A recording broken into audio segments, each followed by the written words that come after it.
बिस्मिल्लाहिर्रहमानिर्रहीम, अस्सलाम वालेकुम। मैं हूं ईसा नकवी। आज सोमवार 22 नवंबर है। इंडिया ने, पाकिस्तान के पड़ोसी मुल्क ने पाकिस्तान पर एयर स्ट्राइक की, यानी कि फ़िज़ाई हमले की धमकी दी है। और इंडिया के दिफा के मिनिस्टर, जो उनके डिफेंस मिनिस्टर हैं राजनाथ सिंह, उनके मुताबिक ये हमला सीमा पर नहीं बल्कि सीमा के पार होगा, यानी कि पाकिस्तान और इंडिया की सरहद पर नहीं बल्कि पाकिस्तान के अंदर आकर पाकिस्तान के सेटल्ड एरियाज़ में यह हमला होगा। इसके ऊपर पाकिस्तान ने फिर एक जवाब दिया है कि जवाब में पाकिस्तान क्या करेगा।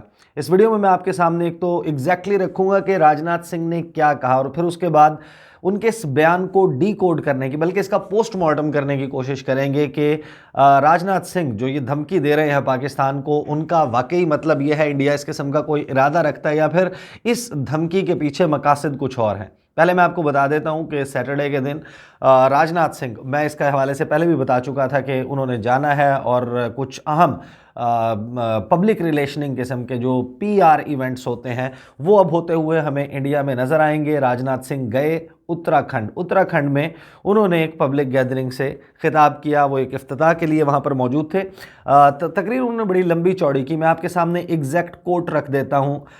2 पैराग्राफ्स मेरे सामने मौजूद हैं जो पाकिस्तान के मुतल्लिक मखसूस जो है वो उन्होंने स्पेशली पाकिस्तान के हवाले से गए, चीन के हवाले से भी बात की, लेकिन वो 2 से 3 चीज़ें क्योंकि अलहदा से हैं, तो चीन वाले मामले के ऊपर मैं अब बाद में जो है वो किसी वीडियो में उसके ऊपर बात करूंगा। पाकिस्तान के हवाले से उन्होंने क्या कहा मैं आपको बता देता हूं। उन्होंने कहा पाकिस्तान के पैराए में पहले तो उन्होंने ये साबित करने की कोशिश की कि इंडिया जो है, भारत जो है वो बहुत अमन पसंद मुल्क है, पीस लविंग कंट्री है। पीस लविंग कंट्री के ऊपर भी आते हैं, लेकिन उन्होंने कहा क्या कि लेकिन एक पड़ोसी जो हमारा बहुत पुराना दुश्मन है जब से भारत से अलग हुआ है, उस पड़ोसी को समझ गए होंगे, समझ गए या नहीं समझे, कौन है? पाकिस्तान बहुत कोशिश करता है कि दहशतगर्दी की कार्रवाइयों से भारत को कमज़ोर किया जाए और अदम इस्तेहकाम का शिकार किया जाए, लेकिन बहन भाइयों कर नहीं पाएगा।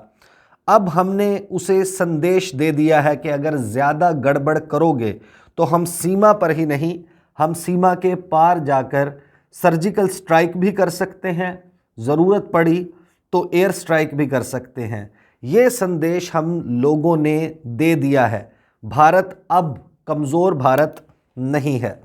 उसके बाद वो कहते हैं कि जैसे हमने कहा कि हम तो बराबर पड़ोसियों के साथ अच्छे रिश्ते ही बनाकर चलना चाहते हैं, लेकिन कुछ लोग पता नहीं समझ पाते हैं कि नहीं समझ पाते हैं, या आदत बन गई है, स्वभाव है, क्या है मैं नहीं जानता, लेकिन इतना ही आपको बतलाना चाहता हूं। और जो कुछ भी मैं कह रहा हूं, हमारा अपने सेना के अधिकारियों से, सेना के जवानों से बराबर लाइव कांटेक्ट है, ये बना रहता है। जो कुछ भी सरकार की तरफ से किया जाता है, किया है, करते रहेंगे। लेकिन बहन भाइयों, भारत का इतिहास रहा है, यानी कि भारत की तारीख रही है, भारत की परंपरा रही है, यानी कि भारत की रिवायत रही है कि हमने ना तो कभी दुनिया के किसी भी देश पर आक्रमण किया है और ना तो दुनिया के किसी देश की 1 इंच ज़मीन पर भी कभी कब्जा किया है। भारत का चरित्र ये रहा है, यानी कि भारत का तौर तरीका ये रहा है। लेकिन दुनिया का कोई भी देश भारत की 1 इंच ज़मीन पर भी कब्जा करने की कोशिश करेगा तो भारत आज उसका मुंह तोड़ जवाब देगा। मैं आपको भरोसा दिलाना चाहता हूं, मैं आपको विश्वास दिलाना चाहता हूं, यानी कि यकीन दिलाना चाहता हूं। ये उनकी एग्जैक्टली गुफ्तगू है जो उन्होंने पाकिस्तान के पैराए में की। इससे पहले कि मैं इस बात पर आऊं कि पाकिस्तान ने फिर इसका क्या जवाब दिया, पाकिस्तान ने क्या कहा कि हम इस सारी हरकत के जवाब में क्या करेंगे और इंडिया के हवाले से पाकिस्तान ने क्या कहा, पहले तो मैं आपको ये बता देता हूँ कि ये जो बयान दिया गया है राजनाथ सिंह की तरफ से, ये इंडिया के दफ्तर खारजा की तरफ से नहीं कहा गया। इंडिया की जो मिनिस्ट्री ऑफ डिफेंस है उनकी तरफ से कोई ऑफिशियल स्टेटमेंट नहीं जारी किया गया। ये बयान दिया गया है एक आप कह सकते हैं इंतखाबी रैली में, एक ऐसा रियासत इंडिया की जहां पर 2022 फरवरी के महीने में इंतखाबात होने जा रहे हैं। उत्तराखंड, उत्तर प्रदेश, पंजाब, गोवा, ये वो और दीगर चंद रियासतें हैं जहाँ पर रियासती इंतखाबात होने जा रहे हैं। तो वहाँ पर की हुई इंडिया के किसी भी कैबिनेट मिनिस्टर की, उनके वज़ीर आज़म की बात को सीरियस नहीं लिया जाना चाहिए, क्योंकि ये जिस तरीके से इनका इमेज तार तार हुआ है गुज़श्ता 3 सालों में, 2019 में फरवरी के महीने में अभिनंदन को चाय पिलाई गई, 2020 में जून के महीने में वादी गलवान में जिस तरीके से इनके फौजी पिटे और उसके बाद से मुसलसल पिटते आ रहे हैं चीन से, और जो उनकी ज़मीन के ऊपर कब्ज़ा किया हुआ, यहाँ पर ये कह रहे हैं 1 इंच पर भी ज़मीन पर कब्ज़ा नहीं हुआ, तो वो जो वहाँ पर चीन ने इनके साथ किया और फिर वो घात लगाकर बैठा हुआ है लद्दाख के बहुत से इलाकों पर जहाँ पर चीन का क्लेम बनता है, और लाइन ऑफ एक्चुअल कंट्रोल पर जहाँ अरुणाचल प्रदेश पर उनके क्लेम्स बनते हैं, वहाँ वो आंखें लगाकर घात लगाकर बैठे हैं। तो फिर जाहिर है कि इमेज तो बड़ा तार तार हुआ 56 इंच की छाती वाले नरेंद्र मोदी का। अब उसको रीबिल्ड करने की एक माचो मैन, एक स्ट्रॉन्ग मैन, एक आयरन मैन जो या सुपरमैन, स्पाइडरमैन बनाकर पेश करते हैं कि नरेंद्र मोदी जो है वो चौकीदार जो मोदी है वो सरेंडर मोदी नहीं है, उसको रीबिल्ड करने की कोशिश कर रहे हैं। दूसरा जाहिर है कि इंतखाबात का मैं आपको बता चुका। अब ये ज़रा इस बयान को देख लें। एक तो ये कह रहे हैं कि भारत अब कमज़ोर भारत नहीं है, इसका मतलब है कि भारत पहले एक कमज़ोर भारत था। राजनाथ सिंह यही बताने की कोशिश कर रहे हैं, इसका तो मतलब यही है। और ये जो रियासतें हैं जिनके मैं इंतखाबात की बात कर रहा था, इन रियासतों में अब आपको एक हाइपर एक्टिविटी नज़र आएगी, हिंदू नेशनलिज्म को जगाने की कोशिश की जाएगी। और बीजेपी का जो तर्ज सियासत अब समझ आ रहा है वो ये कि पोलराइजेशन क्रिएट की जाती है, एक नेशनलिज्म का जज्बा अपने लोगों में, और ख़ास तौर पर जो हिंदू मज़हब के मानने वाले लोग हैं उनको ये बताया जाता है कि 2 विलन हैं इस वक्त दुनिया में, एक का नाम है पाकिस्तान, एक का नाम है चीन, और उनके खिलाफ अगर कोई बचा सकता है आवाम को तो वो है भारतीय जनता पार्टी, ताकि लोग उनको वोट दें। Fact of the matter is कि किसानों ने जो उनके साथ किया, और उसके बाद जो सिख बिरादरी है जिनकी बड़ी पॉपुलेशन इन रियासतों का जिनका मैंने तस्करा किया वहाँ पर मौजूद है, वोट बैंक उनका बहुत काउंट करता है, सिख बिरादरी ने बीजेपी का बायकॉट किया हुआ है। और बावजूद इसके कि मैं उसके हवाले से तस्करा कर चुका हूँ शहर इक़्तिदार पे, वीडियो जो है वो अब से थोड़ी देर के बाद अपलोड हो जाएगी। ये जाहिर है कि जो किसानों का एहतजाज है इसके मामले पर मैंने और सदीक जान ने इस पर गुफ्तगू की थी, लेकिन जो ऐलान किया नरेंद्र मोदी ने कि वो 3 कवानीन वापस ले रहे हैं, उसके बावजूद जो सिख कम्युनिटी है इंडिया की उसने बायकॉट ख़त्म नहीं किया भारतीय जनता पार्टी का। इसका मतलब ये है कि बहुत टफ टाइम मिलने वाला है, और ख़ास तौर पर उत्तर प्रदेश जैसी रियासत जो बीजेपी के लिए बहुत अहम है, जिसको लीड करते हैं योगी आदित्यनाथ, जो कि एक अल्टरनेट कैंडिडेट के तौर पर सामने आ रहे हैं। और ये वो शख्स है जो मुसलमानों के हवाले से ये ख्यालात रखता है कि इनकी खाल उतार कर, जिंदा इनकी खाल उतार कर इनका पिंजर धूप में सुखा दिया जाए। जिस किस्म के वो बयानात देता है ये वो शख्स है। तो यहाँ पर आपको ये होता हुआ नज़र आएगा। उसके बाद एक और चीज़ बहुत अहम है, उत्तराखंड में जाहिर है कि ये जो नॉर्दर्न एरियाज़ हैं, इनके जो रियासतें हैं, यहाँ पर फ़ौज में लोग भर्ती होते हैं और उनकी ड्यूटीज़ जो हैं वो भी इन्हीं इलाकों में लगती हैं, लाइन ऑफ एक्चुअल कंट्रोल पर, और पाकिस्तान के साथ जो बॉर्डरिंग एरियाज़ हैं वहीं के लोग हैं, भर्ती होते हैं उनकी सीमा में। और ये जो वो गुफ्तगू कर रहे हैं कि जो कुछ भी सरकार की तरफ से किया जाता है, और उन्होंने कहा कि सेना के अधिकारियों से, सेना के जवानों से बराबर लाइव कांटेक्ट है, ये बना रहता है, जो कुछ भी सरकार की तरफ से किया जाता है, किया है, करते रहेंगे। इसका मतलब ये है कि वाज़े तौर पर मैंने एक वीडियो में बड़ी तफसील से बताया था कि लाइन ऑफ एक्चुअल कंट्रोल पर चीन ने अपनी साइड पर जो फ़ौजी हैं उनके लिए किस किस्म की फैसिलिटीज़ क्रिएट की हैं। इंडिया का जो पाकिस्तान के साथ बॉर्डर है, क्योंकि वो 74 साल से एक्टिव है, वहाँ पर बंकर्स बने हुए हैं, रोड्स बनी हुई हैं, खाने पीने की अशिया, उसकी तरसील, ऑल वेदर रोड्स हैं, तमाम किसी भी किस्म का मौसम हो वहाँ पर पहुँच जाती हैं। जो लाइन ऑफ एक्चुअल कंट्रोल है ये था एक डेड बॉर्डर तस्वुर समझ लें आप इसको, कि सर्दियों के मौसम में यहाँ पर पेट्रोलिंग भी नहीं की जाती थी और फ़ौजी इस बड़ी तादाद में मौजूद नहीं होते थे। अब 50 से 60 हज़ार फ़ौजी वहाँ पर मेंटेन करना, जहाँ पर इंडिया के पास इंफ्रास्ट्रक्चर मौजूद नहीं है, उसकी वजह से उनकी फ़ौज में बहुत ज़्यादा बददिली है। और ये ज़ाहिर है कि अपने घरों में तस्करा करते होंगे, तो अब एक ऐसी इंतखाबी मुहिम में उत्तराखंड में जाकर लोगों को ये बताना कि हमारा राब्ता भी रहता है सीमा पर मौजूद जवानों के साथ और सेना के अधिकारियों के साथ, और उनके लिए जो कुछ किया जा सकता है हम कर रहे हैं, हमारा बड़ा लाइव कांटेक्ट है। तो बेसिकली ये 2 से 3 किस्म की एक्सरसाइज है कि ये सब कुछ भी कर दिया जाए। फिर ये कहते हैं कि भारत का इतिहास रहा है, भारत की परंपरा रही है कि हमने ना तो कभी दुनिया के किसी देश पर आक्रमण किया है और ना दुनिया के किसी देश की 1 इंच ज़मीन पर कभी कब्जा किया है। बात यह है कि जो कब्जा अच्छा ये जो जीम है, ये जीम जे और जीम का फ़र्क ये वो करते हैं तो है वो जस्ट कॉपिंग है, ट्राइंग टू कॉपी के वो जिस तरीके से बोल रहे थे। जो कब्ज़े की बात ये कर रहे हैं, जो मकबूजा जम्मू कश्मीर है वहाँ पर अगर इनका गैर कानूनी तसल्लुत और कब्ज़ा नहीं है तो वहाँ पर एक रेफरेंडम करवा देना, UN एडमिनिस्ट्रेड प्लेबिसिट करवा दें, लोगों को हक के रायदही दे दें, वो अपना फैसला कर लें। पाकिस्तान तो इस हवाले से ओपनली कहता है कि अगर वो पाकिस्तान के साथ नहीं रहना चाहते, वो इंडिया के साथ रहना चाहते हैं, डिसाइड कर लें। वो पाकिस्तान के साथ रहना चाहते हैं या वो आज़ाद होना चाहते हैं। पाकिस्तान को ये तीनों ऑप्शंस कबूल हैं, इंडिया को इन दो ऑप्शंस में कोई इंटरेस्ट नहीं है। वो कहता है कि ये हमारा है। आपने कब्जा किया हुआ है वहाँ पर, एक तारीख है उसके ऊपर मैं डिस्कस नहीं करूँगा। किस मुल्क के साथ, नेबरिंग कंट्री के साथ इंडिया के जो टेरिटरी के डिस्प्यूट्स हैं वो नहीं है। नेपाल के साथ जो लिम्पियाधुरा, लिपू लेक और काला पानी का एरिया है जहाँ से कैलाश मानसरोवर की तरफ इन्होंने रोड निकाली थी, उसके ऊपर आपको मालूम है भूटान को ये बुली करते हैं। बांग्लादेश के साथ टर्माइट्स कहकर उनको बाहर निकाल कर उनको खलीज बंगाल में फेंकने की बात करते हैं। उनके साथ तीस्ता रिवर का डिस्प्यूट मौजूद है, पानियों के तनाज़े मौजूद हैं। म्यांमार के साथ इनके बॉर्डर डिस्प्यूट्स हैं। म्यांमार में जो के ऊपर ये भी इल्ज़ामात, और वो जो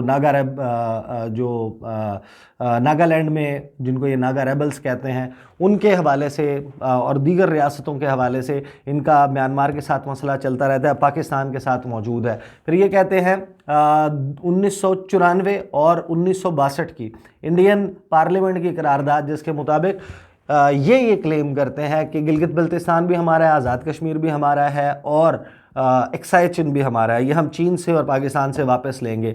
तो ये आप इसका मतलब यही है कि एक मुल्क है जो एक्सपेंशनिज़म की बात कर रहा है, तोसी पसंदाना अज़ाइम रखता है, और जो इस वक्त इस्टेब्लिश्ड इंटरनेशनल बॉर्डर्स हैं, अगरचे ये उस तरीके से डिक्लेयर्ड इंटरनेशनल बॉर्डर नहीं है, लाइन ऑफ एक्चुअल कंट्रोल है या लाइन ऑफ एक्चुअल कॉन्टैक्ट है, लेकिन आप जब उसके पार जाने की बात करते हैं तो फिर ये इतना बड़ा झूठ बोला जा रहा है। फिर इन्होंने ये कहा कि भारत का ये चरित्र रहा है, और जो तारीख़ है 1971 की उसमें जिस तरीके से एक रोग स्टेट, एक बदमाश रियासत के तौर पर उसको कबूल कर चुके हैं। इंडिया के प्राइम मिनिस्टर नरेंद्र मोदी ढाका में खड़े होकर ये बात कह चुके हैं। उनके नेवी के वाइस चीफ अभी रिसेंटली जो उनके एयरफोर्स ने एक कॉन्फ्रेंस की थी वहाँ पर आए और वहाँ पर उन्होंने यही बात की जो बांग्लादेश की बनने की 50 साल तकरीबात मनाई जा रही हैं उसमें। फिर उन्होंने कहा कि मैं आपको भरोसा दिलवाना चाहता हूँ, विश्वास दिलाना चाहता हूँ, भारत उसका मुँह तोड़ जवाब देगा। मुँह तोड़ जवाब तो आप क्या देंगे? जाहिर है कि आपको मालूम है कि फरवरी 2019 मिग तैयारा गिरा था, उस वक्त इनके पास था ही सिर्फ यही राफेल आ चुका है, अब इस मरतबा शायद राफेल गिरेगा। पहले देख लेते हैं पाकिस्तान ने इसका क्या जवाब दिया, then I will close this video. शहर इक़्तिदार पे मैं उसके हवाले से बात कर चुका हूँ। जो किसानों का मामला है और एक दो इंतहाई अहम मामला चल रहे हैं उस पर इंशाल्लाह आने वाले वीडियो में मैं बात करूंगा। Pakistan rejects Indian defence ministers highly irresponsible and provocative statement. Pakistan ने भारतीय वज़ीर दिफा के बयान को इंतहाई गैर जिम्मेदाराना और इश्ताल अंगेज़ करार देते हुए मुस्तरद कर दिया। पाकिस्तान भारतीय वज़ीर दिफा के इंतहाई गैर जिम्मेदाराना, इश्ताल अंगेज़ और बिला जवाज़ बयान को सख्ती से मुस्तरद करता है। उनके अफसोसनाक बयानात एक तरफ खुद फरेबी पर मबनी है तो दूसरी जानिब हमसायों के ख़िलाफ़ जंगी जुनून और जारहाना तर्ज़ अमल की अक्कासी करते हैं। पाकिस्तान पर कीचड़ उछालने की भारतीय मुहिम पूरी तरह से बेनकाब और नाकामी और रुसवाई से दो चार हुई है। आलमी बिरादरी में इसे किसी ने कबूल नहीं किया। ये कोई राज नहीं कि भारतीय रहनुमा झूठी कहानियाँ घड़कर पाकिस्तान समेत हमसायों की तरफ अंगुश्त नुमाई करते रहते हैं। भारत ऐसा करके गैर कानूनी तौर पर अपने ज़ेरे कब्ज़ा जम्मू और कश्मीर में काबिज़ भारतीय फ़ौज की इंसानी हकूक़ की वसी पैमाने पर की जाने वाली पामालियों और आलमी इंसानी कानून की खिलाफ वर्जियों के इर्तिकाब से आलमी बिरादरी की तवज्जो हटाना चाहता है। पाकिस्तान हर जारहियत के ख़िलाफ़ अपने दिफा की मुकम्मल सलाहियत रखता है। पूरी दुनिया फरवरी 2019 को भारतीय मुहिमजोई के मुकाबले में पाकिस्तान की सलाहियत और अज़्म को देख चुकी है। ताना दे दिया ना चाय का, दैट इज़ फंटास्टिक। मेरा ख्याल है शायद इस दफ़ा कॉफ़ी पिलाएंगे। बहरहाल इसके बाद जो है वो इंडिया की जो एट्रॉसिटीज़ हैं मकबूजा जम्मू कश्मीर में उसका तज़किरा किया गया और पाकिस्तान ने जो डॉसियर पेश किया पूरी दुनिया के सामने आलमी बिरादरी के साथ शेयर किया कि किस तरीके से वहाँ पर इंसानियत सोज मजालिम किए जा रहे हैं, उसका इस बयान में तज़किरा किया गया। और पाकिस्तान का जो रिज़ॉल्व है, जो पाकिस्तान की आवाम का जो रिज़ॉल्व है मुल्क के दिफा के हवाले से, उसका तज़किरा जो है वो एक मरतबा फिर इस बयान में किया गया। 2 मरतबा इंडिया ने अटैम्प्ट की, 2016 आपको याद होगा सितंबर का महीना था, और फिर फरवरी 2019 सितंबर में उड़ी के इंसिडेंट के बाद इन्होंने ये ड्रामा लगाया कि हमने सर्जिकल स्ट्राइक किया 29 सितंबर को। 15, 16, 17 का ये उड़ी वाला इंसिडेंट था। उसके बाद 29 सितंबर को इन्होंने ये कहा कि हमने सर्जिकल स्ट्राइक किया। वो सर्जिकल स्ट्राइक क्या थी मुझे बताने की ज़रूरत नहीं, आप जाएं गूगल करें, गूगल के ऊपर लिखें, आपको उसके नीचे BBC समेत जो दीगर मुस्तनद इदारे जिन्होंने लाइन ऑफ कंट्रोल का विज़िट किया था उनका जो बयानात हैं, उनकी ख़बरें हैं, वो मौजूद है कि ऐसा कोई वाक़या ग्राउंड पर देखकर नहीं लगता कि हुआ है। इंडिया जो क्लेम कर रहा है हम गए और हमने पता नहीं कितने वहाँ पर कैंप्स मौजूद थे जिनको उड़ा दिया कोट एंड कोट। और ये अलबत्ता बात ज़रूर है कि इंडिया के उस वक्त जब झड़प हो रही थी लाइन ऑफ कंट्रोल पर, चौकियाँ आमने सामने थी, उनकी भी तबाह हुई, पाकिस्तान की भी, और इंडिया के कोई 8 फौजी जो हैं वो मारे गए थे। एक फ़ौजी उनका नो मैंस लैंड जो है वहाँ से पकड़ लिया गया था। फिर 2019 का फरवरी का सर्जिकल स्ट्राइक आपको मालूम है कि इन्होंने कहा कि बालाकोट में की है। बालाकोट में एक कौवा मरा था, एक दरख्त जो है वो शहीद हो गया था, टूट गया था, और एक ज़मीन में गढ़ा पड़ा था, क्रेटर था, वो देखा जा सकता था। इंटरनेशनल मीडिया ने जाके उसको फिल्म किया था। इन्होंने ये दावा किया था कि वहाँ पर जो है वो एक कैंप मौजूद था, और 500, 300 कहा, 400 कहा, 500 कहा, 600 कहा, ये फिगर्स थे। 300 से 600 इन्होंने कहा कि हमने वहाँ पर दहशतगर्द थे, उनको मार दिया, ये सर्जिकल स्ट्राइक। लेकिन इसके जवाब में क्या हुआ था, अगले दिन आप सब लोगों को याद है अभिनंदन का वाक़या, किस तरीके से फिर उसको टाई कोट पैंट पहना कर उनके साइज़ का बाकायदा निकलवाया गया। और पाकिस्तान की जो दफ्तर ख़ारजा की उस वक्त डायरेक्टर स्पोक्स पर्सन ऑफिस थी फारिहा बुगटी, उन्होंने उनको रिस्पेक्टफुली इन अ मैनर उनको एस्कॉर्ट किया, और उनको पाकिस्तान के दीगर उनके साथ और जो इंडियन एयर ताशी थे उस वक्त उनके हवाले किया कि ये आपका एयर फोर्स का जांबाज पायलट पाकिस्तान में आकर पकड़ा गया है, नाक से इसके खून बह रहा था, हमने इसकी मरहम पट्टी भी की है, इसका त्यारा तबाह हो गया, वो वापस नहीं मिल सकता, इसको चाय पिलाई है, और ये वाघा बॉर्डर के रास्ते आप इसको वापस ले लें। ये है जी कहानी। इंशाल्लाह अगली वीडियो में आपके साथ मुलाकात होगी। मुझे इजाज़त दीजिए, अल्लाह हाफ़िज़।